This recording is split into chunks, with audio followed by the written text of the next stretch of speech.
اعوذ باللہ من الشیطان الرجیم بسم اللہ الرحمن الرحیم الحمد للہ رب العالمین الفصل الثانی فی صفاتہ الثبوتیہ وہی ثمانیۃ۔ بات ہماری وارد شروع ہوئی تھی صفات خداوند متعال میں، کی بعض مقدماتی بحثوں کی طرف اشارہ ہوا تھا، کچھ اور مطالب کا اضافہ کر کے اصل مطلب میں وارد ہوتے ہیں۔ وہ یہ کہ خداوند متعال کی توصیف کے بارے میں ہے۔ بعض مطالب میں نے عرض کر دیے تھے، آج ایک نئے بیان کے ساتھ میں عرض کرتا ہوں۔ وہ یہ کہ آیا خداوند متعال کی توصیف میں عقل انسان قادر ہے یا نہیں۔ پچھلے درس میں آپ کو عرض کیا تھا مثلا آیا خداوند متعال کی معرفت حاصل کر سکتے ہیں یا نہیں حاصل کر سکتے، تو بعض مطالب عرض کیے تھے۔ انہی مطالب کو ایک نئی بیان کے ساتھ عرض کر رہا ہوں کہ ایک سوال یوں بھی ہم کر سکتے ہیں کہ آیا عقل انسان قادر ہے کہ خدا کا وصف بیان کر سکے؟ اس کے جواب میں مختلف نظریے سامنے آئے گے جو پچھلے درس میں عرض کیے تھے۔ پہلا نظریہ یہ تھا کہ خدا کی توصیف نہیں بیان کر سکتے، کیونکہ اگر توصیف بیان کریں گے تو تشبیہ میں پڑ جائیں گے، کیونکہ ہم نے جب بھی خدا کو عالم کہنا ہے تو علم ہم نے کہاں سے سمجھا ہے؟ انسان سے، یعنی انسانوں کے اندر علم دیکھا ہے،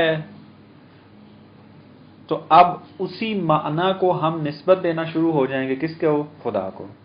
اور قرآن میں خداوند متعال فرماتا ہے لیسا کمثلہ شیء، خدا کی کوئی مثل نہیں ہے۔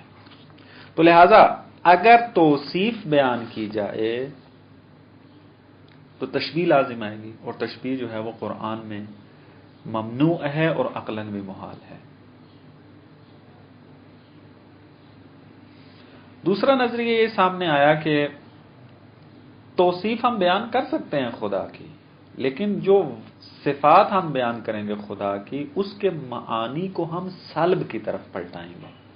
عرض کیا تھا کہ ایک بہت بڑی تعداد متکلمین شیعہ کی اسی طرف تمایل رکھتی ہے۔ نظریہ شیخ صدوق علیہ رحمہ سے لے کر یعنی شیخ مظفر رحمۃ اللہ تک، اور شاید آج بھی معاصرین میں کچھ ایسے بزرگان موجود ہوں جو کہتے ہوں کہ صفات خداوند کو ہم صفات سلبیہ کی طرف پلٹائیں گے۔ یعنی خدا کو جب ہم کہتے ہیں خدا عالم ہے، اگر سوال یہ کیا جائے عالم ہے سے کیا مراد ہے آپ کی خدا کے بارے میں، تو کہتے ہیں کہ جاہل نہیں۔ ہمیں اتنا تو پتا ہے کہ خدا جاہل نہیں ہے، لیکن خدا عالم ہے، اس سے کیا مراد ہے؟ کہتے ہیں کہ یہ بات ہم نہیں بیان کر سکتے، کیونکہ خدا کی توصیف اس باتی صورت میں عقل قادر نہیں ہے کہ بیان کر سکے۔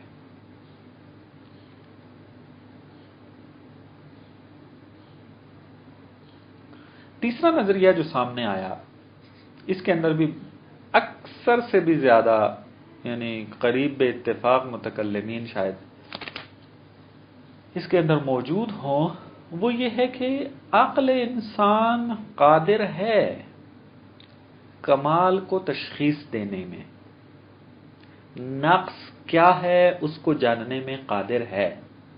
عقل میں یہ قدرت ہے کہ وہ کمال کو بھی سمجھ جائے اور نقص کیا ہے اس کو بھی سمجھ جائے، لیکن مصداق میں غلطی کر سکتی ہے۔ ممکن ہے کہ عقل یہ تشخیص دے کہ مثلا الف کمال ہے، لیکن وہ خدا کے لیے کمال نہ ہوتا ہے۔ عقل انسان نے یہ تو کہہ دیا کہ فلانی صفت کمال ہے، لیکن خدا کی نسبت کمال ہے یا نہیں ہے، اس میں خطا کر سکتی ہے۔ بعض اوقات صفات انسان جو ہے دیکھتا ہے اپنے اندر بھی اس قسم کی چیزوں کو اگر تصور کرنا چاہیں وہ یہی ہے. مثلا بعض چیزیں عوام الناس اگر انجام دے دے تو وہ ان کے لیے کمال کا سبب بنتی ہیں، لیکن وہی چیز ایک عالی معرفت رکھنے والا انسان ہو اگر انجام دے تو اس سے توقع نہیں رکھی جاتی. مثلا ایک انسان دیہاتی قسم کا انسان، جاہل قسم کا انسان ہے، وہ نماز جب پڑھتا ہے، وہ جس حالت میں نماز پڑھ رہا ہے وہ کمال ہے اس کے لیے، کیونکہ اس کو بتایا ہی اتنا گیا ہے، اس کی سمجھ ہی اتنی ہے، اس سے زیادہ وہ فہم ہی نہیں رکھتا. لیکن اگر کوئی عالم انسان اسی انداز میں اگر نماز پڑھنا چاہے تو مذمت کی جاتی ہے کہ کم از کم تم سے یہ توقع نہیں تھی کہ آپ اس قسم کی مثلا نماز کو انجام دیں. اس کو نہیں کچھ کہیں گے، لیکن عالم اس کے بارے میں پوچھ گچھ ہوگی. لہذا کمال کیا ہے، نقص کیا ہے، اس کو فہم کر سکتی ہے عقل ہے، لیکن خدا کے مورد میں کون سی چیز کمال ہے، کون سی چیز نقص ہے، اس میں خطا کر سکتی ہے. لہذا قائل ہوئے بزرگان دین کہ ہم خدا کے بارے میں اسی صفت کو بیان کریں گے کہ جو قرآن سنت میں آئی ہوگی، اس کے علاوہ ہمیں کوئی حق حاصل نہیں ہے، ہم نہیں بیان کر سکتے. اس نظریے کا نام ہے توقیفیت الاسماء.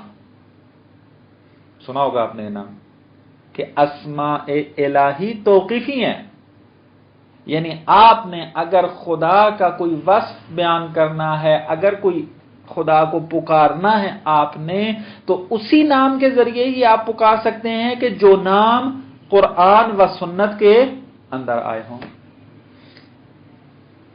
اس سے ہٹ کر آپ نام استعمال نہیں کر سکتے، اور شرعاً حرام بھی قرار دیا فقہا نے. اس کے پیچھے مبنا کیا ہے؟ یہی مبنا ہے کہ ٹھیک ہے آپ کی عقل محدود، عقل بشری نے یہ تشخیص دی ہے کہ یہ کمال ہے انسان کے لیے، لیکن خدا کے لیے کمال ہے کمال نہیں ہے اس کو تو تشخیص نہیں دے سکتی عقل. لہذا ہم محتاج ہیں قرآن و سنت کے. جو کہے گا قرآن و سنت کی یہ والی صفت خدا کے لیے ثابت ہے، ہم وہ ثابت کریں گے. اگر نہیں کرے گا خدا، قرآن میں کوئی ایسی مثلا واجب الوجود قرآن و سنت دونوں میں نہیں آیا، تو آیا ہم خدا کو واجب الوجود کہیں گے یا نہیں کہیں گے؟ اس مبنے کے تحت نہیں ہے جائز کہنا. علت العلل قرآن و سنت دونوں میں نہیں آیا، آیا خدا کو علت العلل کہہ سکتے ہیں؟ اس مبنے کے تحت نہیں کہہ سکتے.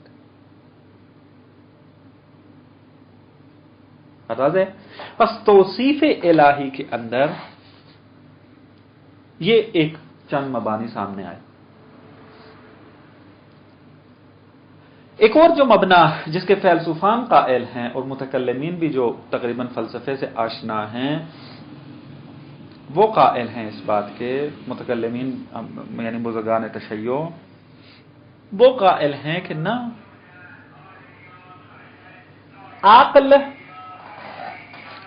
عقل انسان قادر ہے اس بات پر کہ تشخیص دے سکے کہ یہ کمال ہے اور فلانی صفت کیا ہے، نقص ہے. مفہومی اعتبار سے عقل صحیح تشخیص دیتی ہے،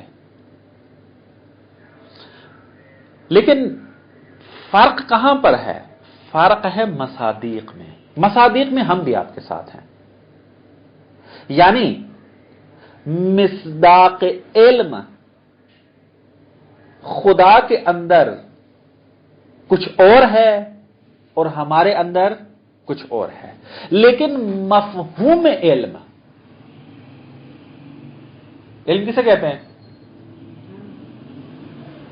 آپ کو کہا جائے کہ آپ عالم ہیں گلاس کے، کیا مطلب اس کا؟ یعنی یہ آپ کے لیے منکشف ہے، آپ کے لیے واضح اور روشن ہے. یہی نہیں عالم کا معنی. تو اگر ہم کہتے ہیں کہ خداوند متعال عالم ہے، اگر یہی معنی خدا کے اندر کریں تو کوئی مشکل پیش آتی ہے. ہم کہتے ہیں خدا عالم ہے کائنات کے بارے میں، یعنی کیا مراد؟ مراد یہ کہ خدا کے لیے تمام کائنات واضح اور روشن اور منکشف ہے. مفہوم میں کوئی مشکل نہیں ہے. عقل مفہومی اعتبار سے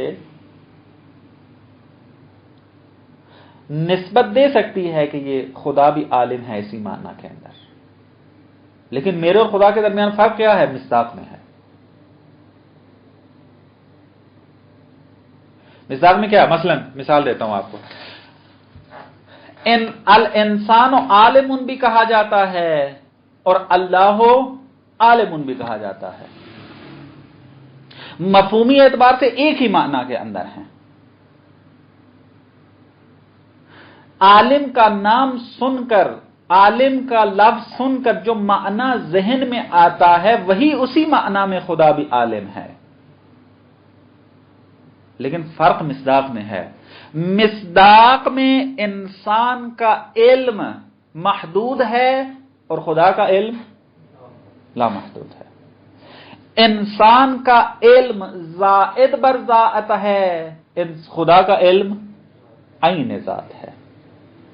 انسان کا علم ممکن الوجود ہے اور خدا کا علم واجب الوجود ہے. یہ مصداقی فرق ہے. متکلمین کے جنہوں نے یہ پہلے تین والے مبانی جو موجود ہیں، انہوں نے ان کو یہ تفکیک کرنا نہیں آئی مفہوم اور مصداق کے درمیان. جنہوں نے یہ کہا کہ ہم خدا کی صفت بیان نہیں کر سکتے چونکہ تشبیہ لازم آتی ہے، تو تشبیہ کب لازم آتی ہے؟ آیا مفہومی ایک معنی ہو تب تشبیہ لازم آتی ہے، یا مصداق میں ایک جیسے ہو تب تشبیہ لازم آتی ہے؟ مصداق میں. اگر علم مصداق میں ایک جیسا ہو انسان اور خدا کا تب تشبیہ لازم آئے گی، لیکن مفہومی اعتبار سے اگر ایک ہی معنی رکھتے ہوں تشبیہ لازم نہیں آتی. لیس کمثلہ شیء، یہ نفی مثلیت مصداق میں ہو رہی ہے نہ کہ مفہوم میں. بات واضح ہے؟ پس اگر کوئی متکلم، کوئی بزرگوار شخصیت یہ استدلال کرتی ہے کہ اللہ عالم میں علم کا کیا معنی ہے ہمیں نہیں پتا، اور اگر ہم علم کا معنی کرتے ہیں تو تشبیہ لازم آئے گی، اور خدا لیس کمثلہ شیء کہہ رہا ہے، تو ہم ان بزرگوار کو یہ جواب دیں گے کہ لیس کمثلہ شیء مصداق کے ساتھ مرتبط ہے. اگر ہم انسان والا علم مصداق میں خدا کے لیے ثابت کر دیں تب تشبیہ لازم آتی ہے، کیونکہ انسان کا علم محدود ہے، ممکن الوجود ہے. اگر یہی نسبت ہم خدا کی طرف دے دیں تشبیہ لازم آئے گی، لیکن مفہومی اعتبار سے کوئی مشکل نہیں ہے. علم یعنی انکشاف، چاہے وہ انسان کے لیے ہو یا خدا کے لیے ہو.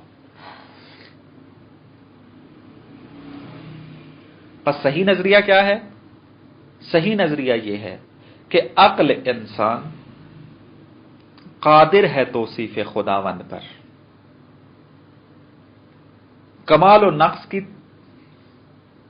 تشخیص دے سکتی ہے، اگرچہ محتاج ہے پھر بھی قرآن و سنت کی. میں اس تفصیل میں نہیں جانا چاہتا کیونکہ میرا ارادہ نہیں تھا کہ اتنی تفصیل سے وارد ہوں، لیکن بحث جو ہے وہ تھوڑی توضیح طلب ہے، میں نے عرض کی، لیکن پھر بھی میں مکمل توضیح نہیں دے سکا. انشاءاللہ بعد والی جو تفصیلی کتاب کبھی توفیق ہوئی تدریس کرنے کی تو وہاں پر اس بات کو کامل کروں گا کہ عقل اگر قادر ہے توصیف خداوند کے اندر، کمال و نقص کے اندر تشخیص دینے میں، تو پھر قرآن و سنت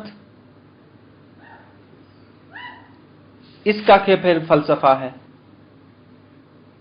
ضرورت ہے اس کی یا ضرورت نہیں ہے؟ نہ ضرورت ہے، حتماً ضرورت ہے. کیسے ہے وہ انشاءاللہ تفصیلی ابحاث کے اندر ذکر کروں گا.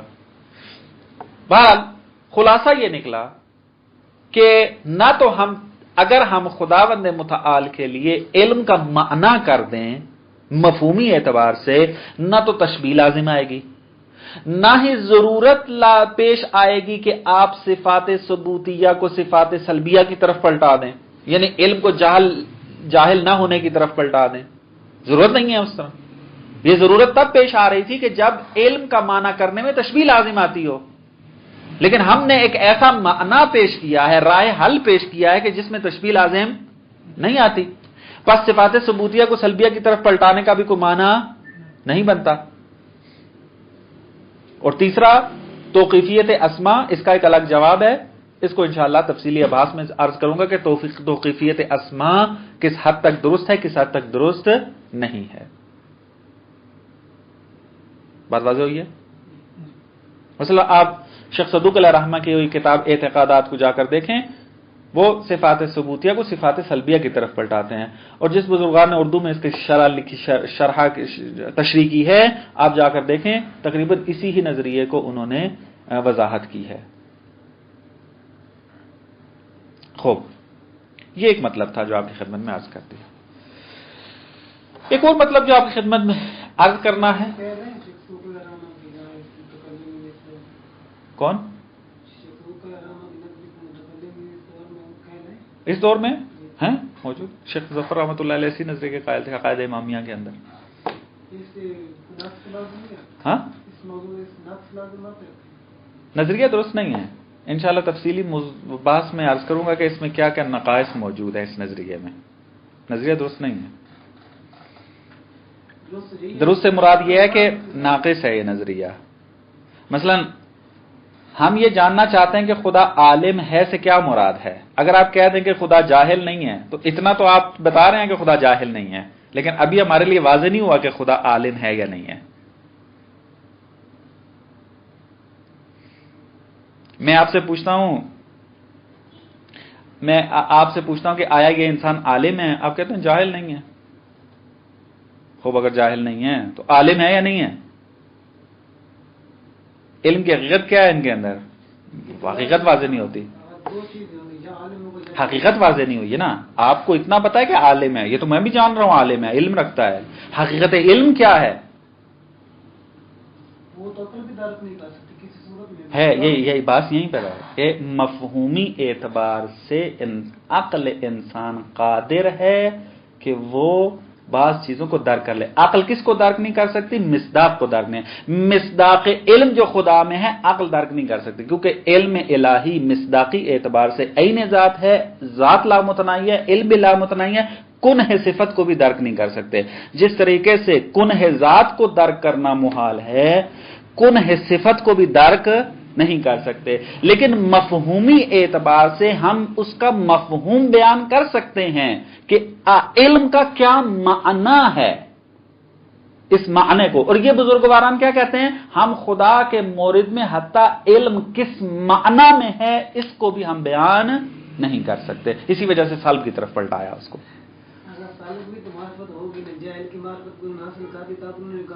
میں آج یہی کر رہا ہوں، یہی عرض کر رہا ہوں. اس کو انشاءاللہ تفصیلی آج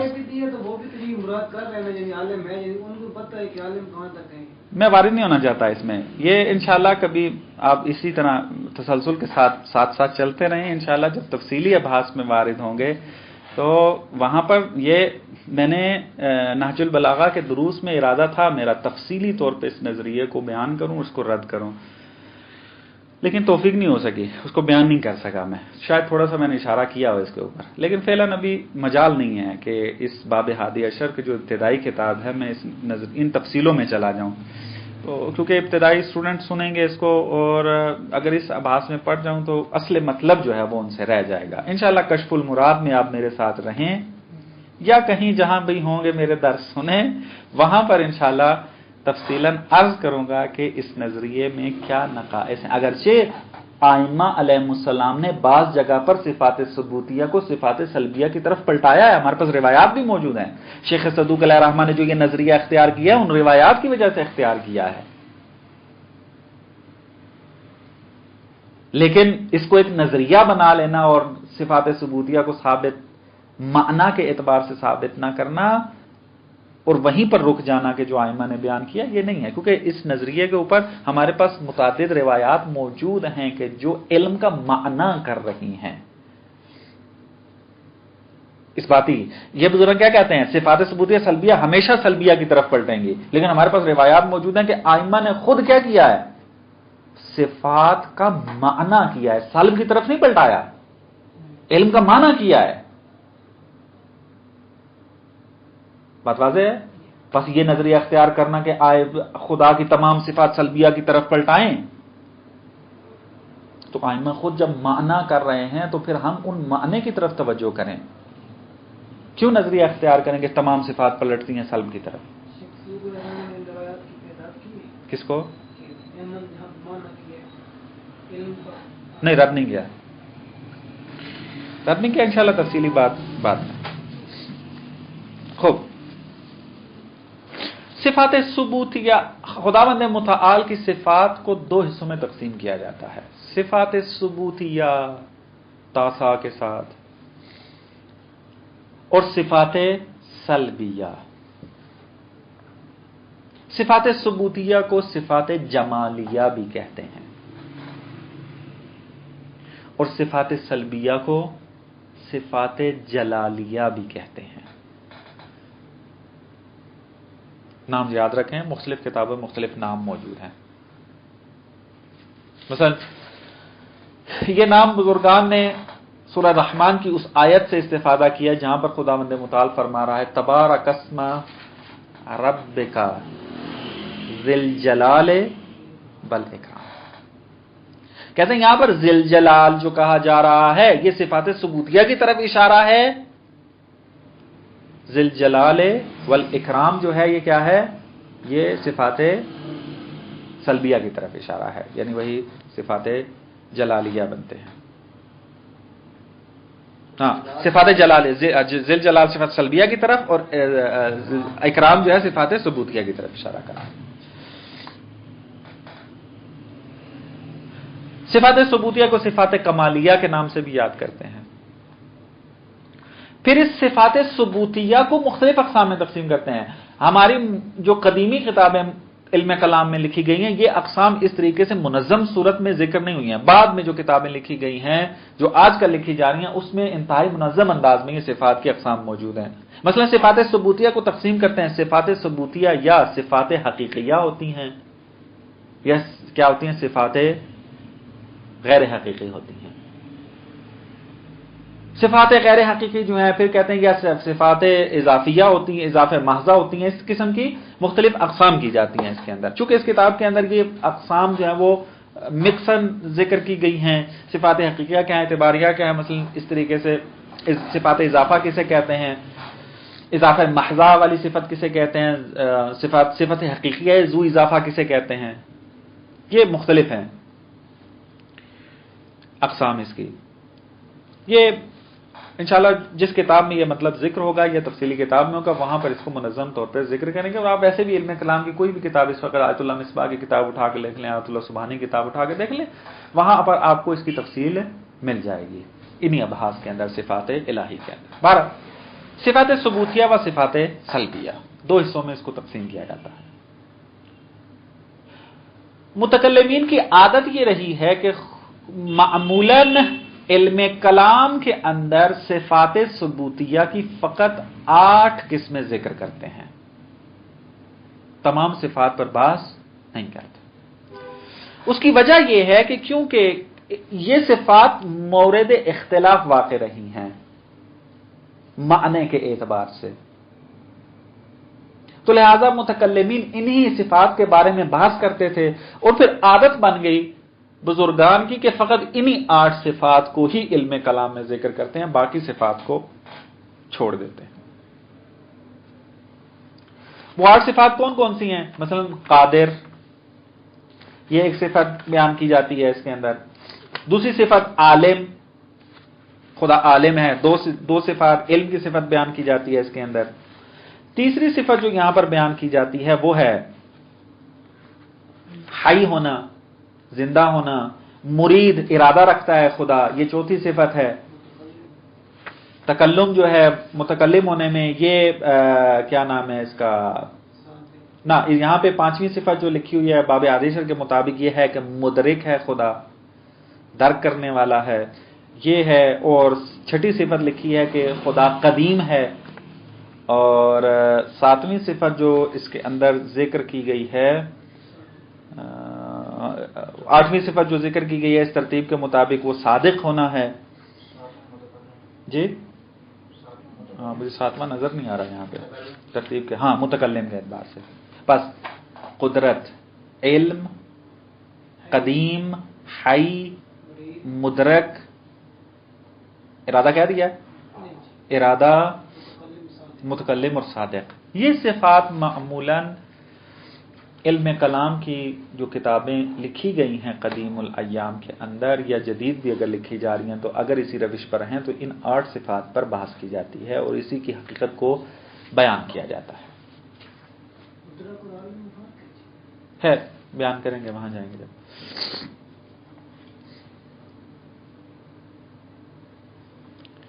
پھر ایک مطلب یہاں پر شارح ذکر کرتے ہیں کہ مصنف نے صفات ثبوتیہ سے آغاز کیوں کیا، صفات سلبیہ پہلے کیوں نہیں ذکر کی. اس کی وجہ یہ ذکر کرتے ہیں کیونکہ صفات ثبوتیہ وجودی ہیں، ان وجود رکھتی ہیں، علم، قدرت، حی وجود رکھتی ہیں. صفات سلبیہ عدم ہیں، جہل عدمی ہے، خدا کے نسبت ہے، جاہل نہیں ہے خدا جسم نہیں رکھتا، خدا حد نہیں رکھتا، یہ تمام صفات عدمی ہیں.